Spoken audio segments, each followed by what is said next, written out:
obedience. Ella will always be obedient. Ella's mom sadly died. Poor Ella. This was the first time she ever met the prince.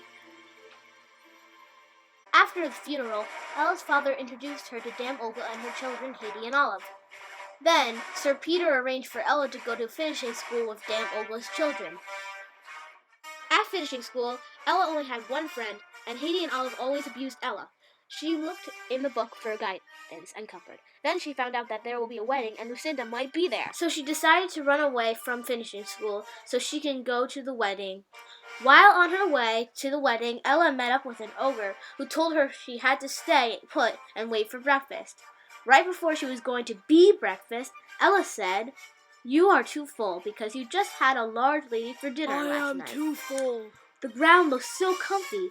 You should sleep." While Ella was putting the ogre to sleep, Prince Char and his knights saw it and decided to escort her to the wedding.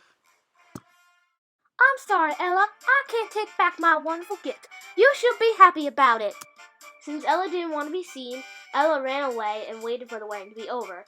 While waiting, Ella met with the prince, and they found glass boots.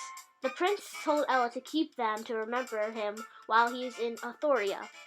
When Ella's father went away, Ella was treated like a slave. In Mandy's book, she finds love letters to Ella from Prince Char. She decides to send a letter back saying that Haiti has found it, and then they laughed at him. Months later, Ella found out that the prince was having a ball. She had to go. "Let's call Lucinda and see if she can take away the curse." "Hey, Lucinda, why don't you try being an obedient girl for once?" Okay, Lucinda out. Peace. 2 weeks later. "I vow not to do any big magic again. It was terrible." "So, can you take back the curse?" "No, I vow not to do anything.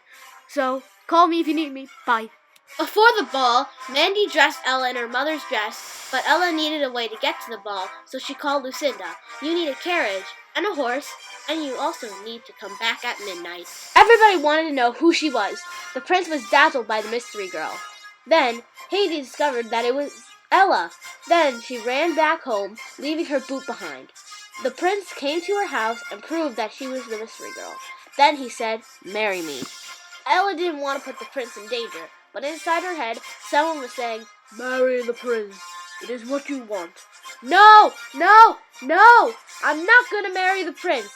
Then Ella realized she broke the curse, and they lived happily ever after.